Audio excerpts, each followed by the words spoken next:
Hello dear friends, so today I am shifting my topic from financial accounting to management accounting। तो आज हम अपना topic management accounting के important topics पे हम शिफ्ट कर रहे हैं। तो today's my topic will be how to prepare funds flow statement. So that is the most important topic in management accounting कि कैसे हम अपना फंड फ्लो स्टेटमेंट बनाएं। तो किसी भी कंसर्न ने अपना फंड्स फ्लो स्टेटमेंट बनाना होता है ताकि वो अपनी वर्किंग कैपिटल को चेक कर सकें कि whether working capital is increasing और decreasing in the concern during particular time. तो यहाँ पे नंबर 1 मेरा टॉपिक होगा how to prepare fund flow statement. तो इसके लिए हम इंपॉर्टेंट मैंने सम लिया और there are various important adjustments. तो मैंने एडजस्टमेंट्स भी लिए, इंपॉर्टेंट सम भी लिया, तो उसको हमने फिर सॉल्व किया। यहाँ पे मेरे वर्किंग नोट बनेंगे और हमारे स्टेप्स होंगे। अगर हमें फंड्स फ्लो स्टेटमेंट कैलकुलेट करनी है, प्रिपेयर करनी है, what shall be various steps. तो सबसे पहले मैं स्टेप्स के बारे में बताना चाहता हूं कौन से हमारे स्टेप होते हैं फंड फ्लो स्टेटमेंट में। देयर आर 3 स्टेप्स, हम इसको 3 स्टेप में लेते हैं। Number 1 is schedule for changes in working capital. सबसे पहले हम शेड्यूल बनाते हैं चेंजेस इन वर्किंग कैपिटल का, जो हमारे फंड फ्लो स्टेटमेंट का मेन पार्ट होता है। नंबर 2 हमें बनाना होता है adjusted profit and loss account. Secondly हम बनाते हैं adjusted profit and loss account to calculate funds from operations और फंड्स लॉस्ट फ्रॉम ऑपरेशन। तो adjusted profit and loss account बना के हमें एक आंसर मिलता है, या तो फंड फ्रॉम ऑपरेशन हम कैलकुलेट करेंगे या हम funds lost from operation calculate करेंगे। नंबर 3 हमें बनाना होता है statement of sources and application.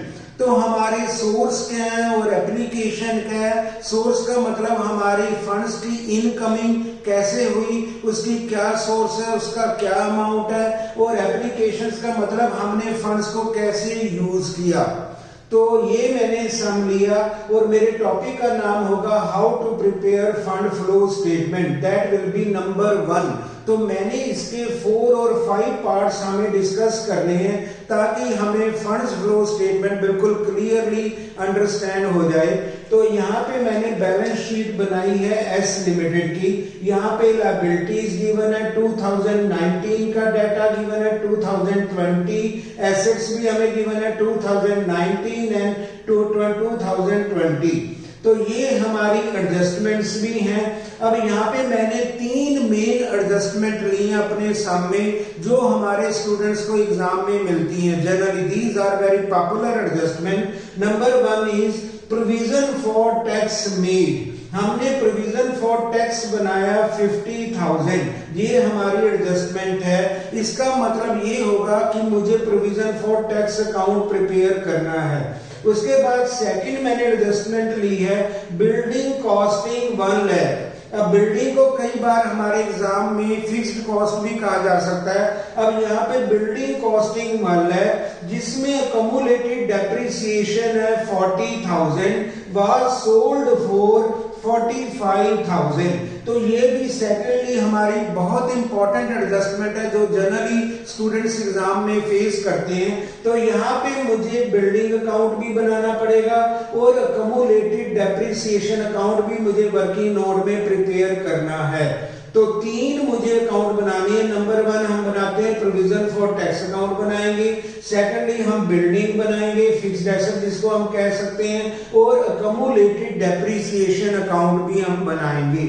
उसके बाद 3rd मेरी एडजस्टमेंट है डिविडेंड पेड। तो डिविडेंड पेड का डबल ट्रीटमेंट होता है। एक बार हम नॉन ऑपरेटिंग आइटम में ऐड बैक करेंगे, जिसमें हम जोड़ते हैं दोबारा कि हमने नॉन ऑपरेटिंग एक्सपेंस को दिया, उसको ऐड करेंगे। सेकंड इफेक्ट होगा ये एप्लीकेशन में अपीयर होंगे डिविडेंड पेड, क्योंकि मनी जा रही है, अब हमारे जो फंड है वो आउट फ्लो हो रहे हैं, तो इसका मतलब डिविडेंड पेड का डबल ट्रीटमेंट होगा। तो सबसे पहला जो मेरे इस सम का जो पॉइंट होगा वो होगा हमें शेड्यूल बनाना होगा चेंजेस इन वर्किंग कैपिटल। तो नंबर 1 हमारी स्टार्टिंग होती है। तो जब भी हम वर्किंग कैपिटल की बात करते हैं, it means I have to select here current assets and current liability. हम करंट एसेट और करंट लायबिलिटी के डिफरेंस को चेक करते हैं। That will be our first step. पहला स्टेप होगा कि हमें वर्किंग कैपिटल के डिफरेंस को देखना है। तो यहाँ पे हमारा 2019 का भी इंफॉर्मेशन है, 2020 की भी इंफॉर्मेशन है। तो यहाँ से हम इंक्रीज और डिक्रीज को चेक कर सकते हैं। तो जब हम वर्किंग कैपिटल की बात करते हैं, it means I have to take care of current assets and current liability. तो यहाँ पे मुझे शेयर कैपिटल भी गिवन है, डिबेंचर भी है, प्रोविजन फॉर टैक्स भी है, यहाँ पे फिक्स्ड एसेट भी है और करंट एसेट भी है। तो यहाँ पे हम देखना चाहते हैं कि मुझे शेड्यूल कैसे बनाना है। तो नंबर 1 हम लेंगे करंट एसेट। तो सबसे पहले मैं स्टूडेंट्स को कहना चाहता हूं, कई बार हमारे एग्जाम में ईयर रिवर्स गिवन होते हैं। अब यहाँ पे इस समय मेरा ईयर बिल्कुल ठीक गिवन है 2019 एंड 20। कई बार सम में गिवन होता है, एग्जाम में गिवन होता है 2020 एंड 19। तो हमें 19 को पहले रखना है अपने माइंड में और 20 को बाद में रखना है कि whether there is a increase और डिक्रीज। तो यहाँ पे 19 पहले है, 20 बाद में है, तो इट इज ए राइट हमारा सीक्वेंस। तो मुझे अब देखना है सबसे पहले करंट एसेट। तो नंबर 1 है कैश। कैश हमारे पास है 40,000 का 50,000। तो मैंने शेड्यूल बनाया वर्किंग कैपिटल का पर्टिकुलर्स 2019, 20, उसके बाद इंक्रीज इन वर्किंग कैपिटल और डिक्रीज इन वर्किंग कैपिटल। तो हमने कहा था जब भी करंट एसेट इंक्रीज होती हैं, that is a increase in working capital. अगर करंट एसेट डिक्रीज होती हैं, that is a decrease in working capital. अगर करंट लायबिलिटी इंक्रीज होती हैं, there is a decrease in working capital. अगर करंट लायबिलिटी डिक्रीज होती हैं, there is a increase in working capital. तो हम ये कंक्लूड कर सकते हैं कि करंट एसेट के साथ डायरेक्ट रिलेशन है वर्किंग कैपिटल का और करंट लायबिलिटी के साथ इनवर्स रिलेशन है वर्किंग कैपिटल का। अब इसके बेस में हम देखना चाहते हैं क्या हुआ। अब कैश 2019 में 40,000 है और ये हो गया 50,000। तो यहाँ पे आएगा इंक्रीज इन वर्किंग कैपिटल 10,000। अब सिमिलरली बैंक बैलेंस, ये भी करंट एसेट है, 60,000 का 40,000 हो गया, तो इसको हम कहेंगे डिक्रीज इन वर्किंग कैपिटल। अब सन्ड्री डेटर, ये भी हमारी करंट एसेट है, 40,000 का 20,000, तो ये होगा decrease in working capital. Similarly prepaid expenses, क्योंकि यहाँ पे बिल्डिंग भी मैंने नहीं ली, अकोमोडेटेड भी नहीं आएगा, मशीन भी नहीं आएगी, गुडविल भी नहीं आएगी। और प्रीपेड एक्सपेंसेस ये हमारे 10,000 के 5,000 डिक्रीज हो रहे हैं, तो यहाँ पे भी हमारा डिक्रीज होगा। अब हम चलते हैं, ये हमारी करंट एसेट थी। तो बैलेंस शीट में हमें ओनली करंट एसेट सेलेक्ट करनी है और हमें शेड्यूल में पुट करनी है करंट एसेट और उनकी इंक्रीज डिक्रीज को हमें चेक करना है। अब मैं आता हूं करंट लायबिलिटी में। करंट लायबिलिटी में सन्ड्री क्रेडिटर्स, अब ये बन रहे हैं 40,000 के 50,000। अब हमने लिया सन्ड्री क्रेडिटर 40,000 से बन गए 50,000। इट मींस जब हमारी करंट लायबिलिटीज इंक्रीज होती हैं तो क्रेडिटर हमारे करंट लायबिलिटी का पार्ट है, अगर वो इंक्रीज होंगे तो इसको हम कहेंगे डिक्रीज इन वर्किंग कैपिटल। तो क्रेडिटर जितने इंक्रीज होंगे उसको हम कहते हैं there is a decrease in working capital. Decrease में हमने डाल दिया 10,000। सिमिलरली बिल्स पेएबल, अब बिल्स पेएबल भी हमारे 5,000 बढ़ रहे हैं, तो बिल्स पेएबल को भी हमने डिक्रीज में पुट कर दिया। उसके बाद हम आते हैं आउटस्टैंडिंग। अब आउटस्टैंडिंग हमारे डिक्रीज हो रहे हैं, पहले 5,000 थे, अब हो गया नील। इसका मतलब आउटस्टैंडिंग हमारे डिक्रीज हो गए। अगर आउटस्टैंडिंग हमारे डिक्रीज होते हैं, there will be increase in working capital. तो यहाँ पे हमारी दो इंक्रीज आई है कैश के लिए। एक आउटस्टैंडिंग के लिए। तो टोटल अगर हम करते हैं 60,000 की टोटल डिक्रीज है, जिसमें 15,000 की इंक्रीज है, तो जिसको हम कह सकते हैं net decrease in working capital 45,000। तो ये मेरा पहला स्टेप होगा जिसमें हमें शेड्यूल बनाना पड़ता है वर्किंग कैपिटल का। तो फंड फ्लो स्टेटमेंट जब भी हम बनाते हैं तो पहला स्टेप होता है कि कोई भी सम हो उसमें करंट एसेट को सिलेक्ट किया जाए, करंट लायबिलिटी को सिलेक्ट किया जाए, उसको पुट किया जाए और इंक्रीज डिक्रीज में नेट डिक्रीज और नेट इंक्रीज को फाइंड आउट किया जाए। तो ये मेरा बनता है net decrease in working capital. अब हमारे पास होगा, अब मेरे पास 2-3 एडजस्टमेंट है। नंबर 1 एडजस्टमेंट है प्रोविजन फॉर टैक्स। अब यहाँ पे लायबिलिटी में भी मुझे गिवन है प्रोविजन फॉर टैक्स, तो इसका मतलब है these are non current adjustment. तो नॉन करंट में हमें अकाउंट बनाना बड़ा इंपॉर्टेंट है। अब मैं यहाँ पे प्रोविजन फॉर टैक्स का अकाउंट बना रहा हूँ, तो हमने particulars amount debit credit pro forma बना लिया। सबसे पहले हमें लेना होता है ओपनिंग बैलेंस। अब 2019 को हम ओपनिंग बैलेंस कहते हैं। अब ओपनिंग बैलेंस को हम क्रेडिट में लिखेंगे क्योंकि provision for tax is a liability और लायबिलिटी का होता है क्रेडिट बैलेंस। तो यहाँ पे हमें लेना है बाय बैलेंस ब्रॉट डाउन। तो ये हमारा ओपनिंग बैलेंस होगा 35,000 और 45,000 मेरा 2020 का है। इसको हम क्लोजिंग में लिखेंगे। ओपनिंग बैलेंस को क्रेडिट में लिखा, क्लोजिंग बैलेंस को डेबिट में लिखेंगे क्योंकि इनका क्रेडिट बैलेंस है, रिवर्स बैलेंस है। तो यहाँ पे हम लिखेंगे टू बैलेंस कैरी डाउन 45,000। अब हमारे पास एडजस्टमेंट है कि हमने टैक्स का प्रोविजन बनाया। तो जब हम टैक्स का प्रोविजन बनाते हैं इसकी एंट्री बनती है profit and loss account debited to provision for tax. तो यहाँ पे आ जाएगा बाय प्रॉफिट एंड लॉस। तो 50,000 की हमारी एंट्री है वो क्रेडिट में आ जाएगी। जब हम प्रोविजन बनाते हैं वो क्रेडिट में आ जाता है। अगर क्रेडिट साइड हमारी एक्सीड कर रही है तो यहाँ पे होगा टू कैश। इसका मतलब यहाँ पे जो आंसर निकलेगा वो आएगा टैक्स पेड। तो इसका मतलब जब हम प्रोविजन क्रेडिट करते हैं तो टैक्स पेड आता है, अगर हम टैक्स पेड करते हैं तो हमारे प्रोविजन की कैलकुलेशन आती है। ये हमें माइंड में रखना है। तो यहाँ पे हमने प्रोविजन को क्रेडिट किया, टोटल हो गया 85,000। तो डेबिट का टोटल अभी 45 है। इसका मतलब बैलेंसिंग फिगर जो हमारा प्रोविजन फॉर टैक्स में निकलेगा वो निकलेगा टैक्स पेड 40,000। ये हमने कैलकुलेट किया प्रोविजन फॉर टैक्स अकाउंट में। अब मुझे बिल्डिंग के लिए दो अकाउंट बनाने, एक मुझे बिल्डिंग अकाउंट को ओपन करना है, एक हमने कम्युलेटेड डेप्रिसिएशन अकाउंट ओपन करना है।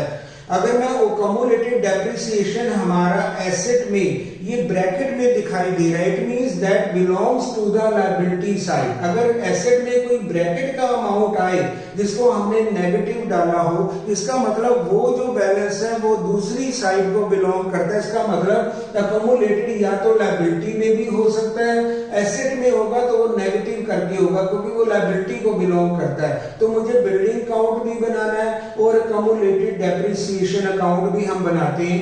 सबसे पहले मैंने बिल्डिंग अकाउंट का परफॉर्मा ओपन कर लिया और कम्युलेटेड डेप्रिसिएशन का परफॉर्मा ओपन कर लिया।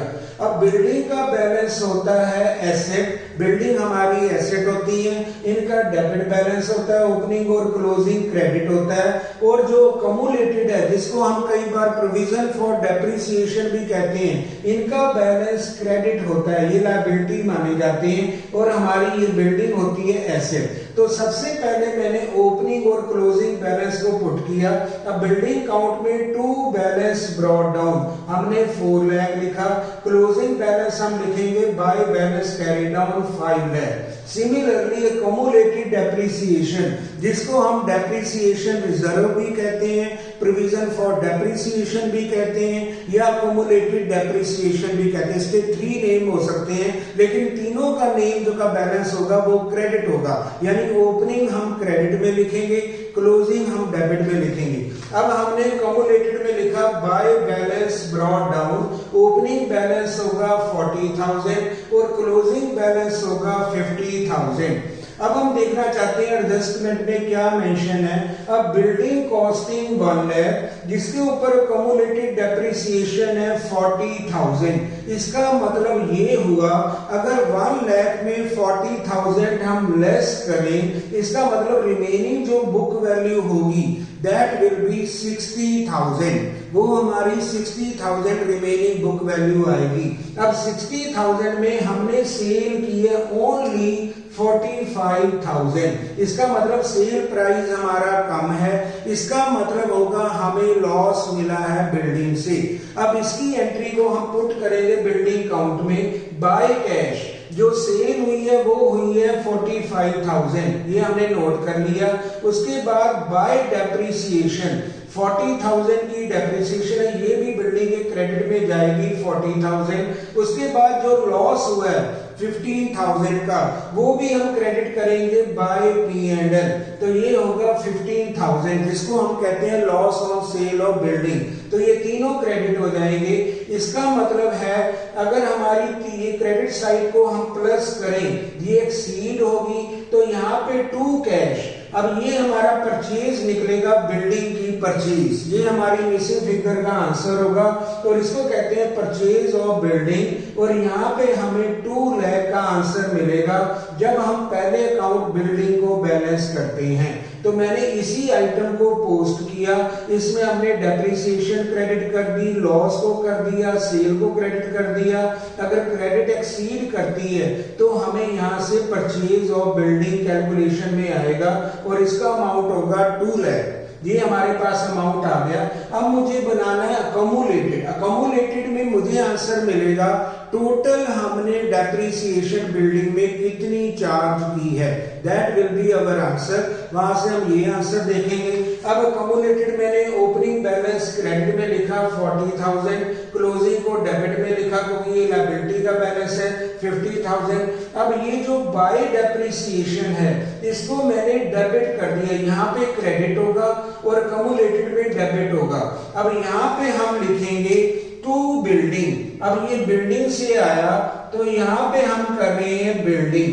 तो बिल्डिंग से हमें कितनी डेप्रिसिएशन मिली, ये मिली 40,000, क्योंकि यहाँ पे बाय डेप्रिसिएशन है 40 बिल्डिंग में और कम्युलेटेड में आएगा 2 बिल्डिंग 40,000, यानी यहाँ पे क्रेडिट होगा, यहाँ पे डेबिट पोस्टिंग, तो ये होगा 40। अगर हमारी डेबिट साइड एक्सीड करती है ये बनेगा 90,000। तो ये हमने टोटल डेप्रिसिएशन चार्ज की है ड्यूरिंग द ईयर, ये आंसर मिलेगा 50,000। तो कम्युलेटेड डेप्रिसिएशन में हम टोटल डेप्रिसिएशन को कैलकुलेट करते हैं जितनी हमने चार्ज की है। तो हमने अकाउंट बनाया ओपनिंग क्लोजिंग, ये डेप्रिसिएशन को डेबिट में लिया, डेबिट एक्सीड करती है तो 50,000 हमारी डेप्रिसिएशन कैलकुलेट हो जाएगी। तो ये मैंने दोनों अकाउंट में अपने अकाउंट बना लिए और हमने नेसेसरी इंफॉर्मेशन कैलकुलेट कर ली है। अब हमें बनाना है सेकंड जो पोर्शन होता है जिसको कहते हैं adjusted profit and loss account. तो यहाँ पे हमें non operating expenses and losses को ऐड बैक करना होता है, यानी डेबिट में पुट करना होता है। और क्रेडिट में हम लेते हैं नॉन ऑपरेटिंग इनकम, जिसको हम कह सकते हैं profit on sale of asset, dividend received, ये हमारे क्रेडिट हो जाते हैं। डेबिट में हम जनरल रिजर्व जितना इंक्रीज हो रहा है उसको ऐड बैक करते हैं, डेप्रिसिएशन को ऐड बैक करते हैं, लॉस ऑन सेल को ऐड बैक करते हैं, गुडविल रिटर्न ऑफ को ऐड बैक करते हैं। तो यहाँ पे हमें बनाना है adjusted profit and loss account. तो प्रॉफिट एंड लॉस भी हमारा क्रेडिट बैलेंस होता है क्योंकि ये हमारी इनकम का क्रेडिट बैलेंस होता है। लायबिलिटी में जो भी हमें प्रॉफिट एंड लॉस गिवन होता है इसका मतलब उनका क्रेडिट बैलेंस ही होगा। अगर एसेट में प्रॉफिट एंड लॉस होता है तो उनका डेबिट बैलेंस होता है क्योंकि वो लॉसेस शो करता है। अब ये हमारा क्रेडिट होगा। अब यहाँ पे ओपनिंग बैलेंस, तो मैंने सबसे पहले बाय बैलेंस ब्रॉट डाउन को 1 लाख लिखा और क्लोजिंग हमें गिवन है 1,50,000, इसको पुट किया। अब सबसे पहले मैंने चेक किया, अब हमारी जो गुडविल है दैट इज डिक्रीजिंग। अब गुडविल को अगर हम चेक करें ये हो रही है 1 लाख से 95,000, इसका मतलब इसको कहते हैं गुडविल रिटर्न ऑफ। क्योंकि गुडविल के जो हमारा एक्सपेंडिचर है वो हमने प्रॉफिट से कवर किया, जो हमारी गुडविल कम हो रही है। और कहां से ये चार्ज किया, हमने प्रॉफिट से चार्ज किया 5000। इसका मतलब अब प्रॉफिट में हम ऐड बैक करेंगे। तो यहाँ पे पहली आइटम मैंने दोनों का डिफरेंस लिया 5000, जो हमारे प्रॉफिट में ऐड बैक होगी। तो यहाँ पे लिखा गुडविल रिटर्न ऑफ 5000। अब 5000 था 1,00,000 और 95,000 का डिफरेंस, तो ये हमने ऐड बैक कर लिया। उसके बाद प्रोविजन फॉर टैक्स, जो हमने प्रोविजन बनाया ये भी हमारा P&L में ऐड बैक होगा, प्रॉफिट में ऐड बैक होगा, क्योंकि हमने यहां से मनी को अलग रखा प्रोविजन फॉर टैक्स के लिए। इसका मतलब इसको भी हम दोबारा ऐड बैक करेंगे, क्योंकि मुझे फंड्स फ्रॉम ऑपरेशंस को कैलकुलेट करना है। तो यहाँ पे हमने प्रोविजन फॉर टैक्स को भी ऐड बैक किया 50,000। उसके बाद डिविडेंड पेड, इसका डबल इफेक्ट होगा, एक बार P&L में ऐड बैक होगा, सेकेंडली हम इसको एप्लीकेशन में लेंगे। तो हमने 40,000, ये भी हमारा नॉन ऑपरेटिंग एक्सपेंस है, तो ये भी डिविडेंड को भी हमने ऐड बैक किया 40। उसके बाद हमें लॉस हुआ बाय P&L 15,000 का, तो ये भी हमने ऐड बैक किया।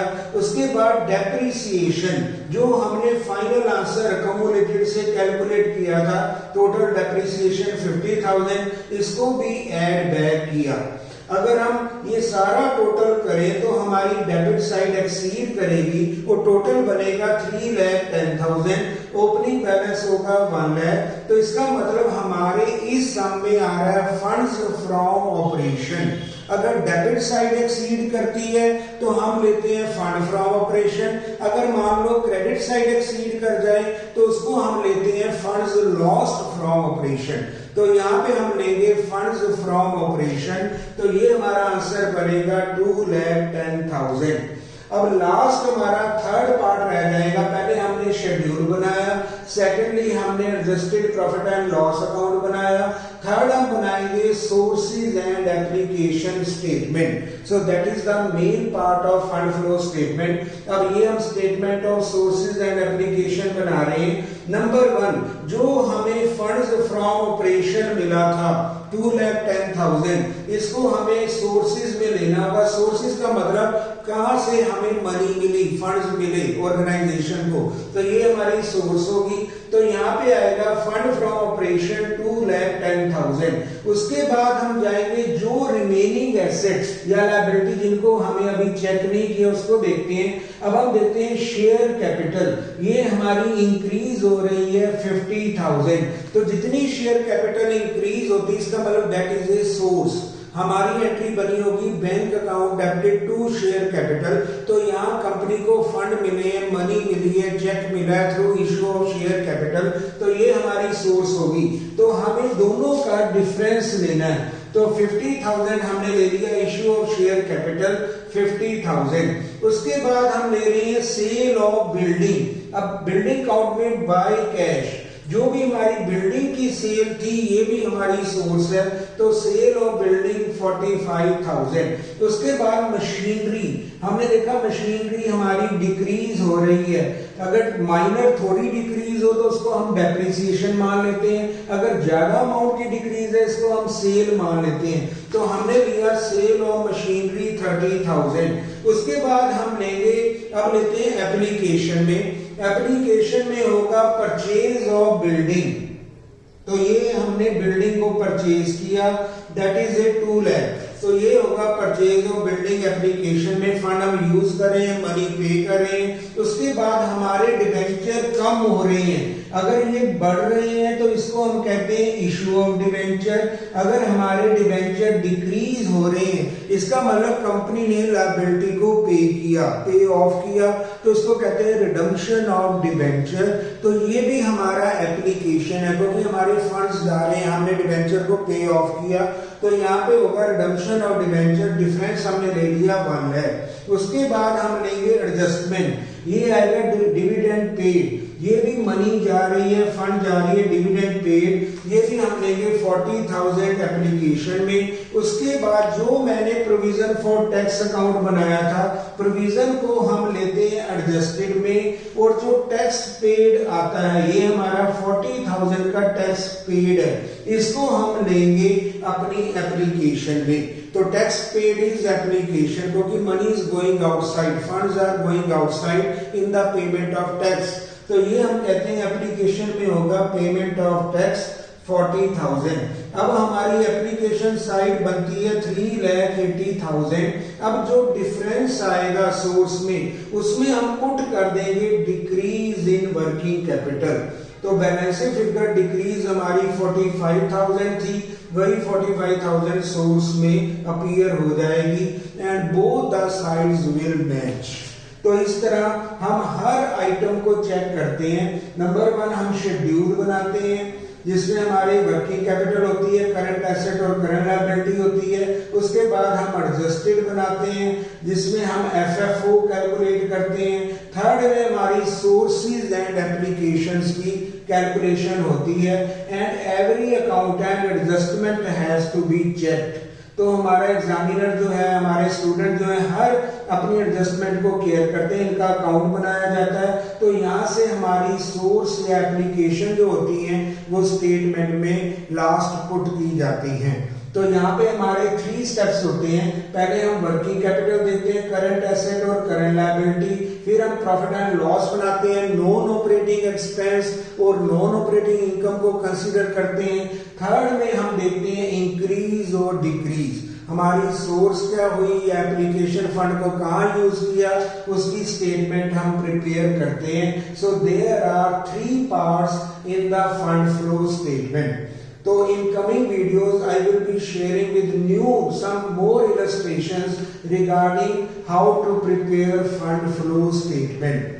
Thank you very much.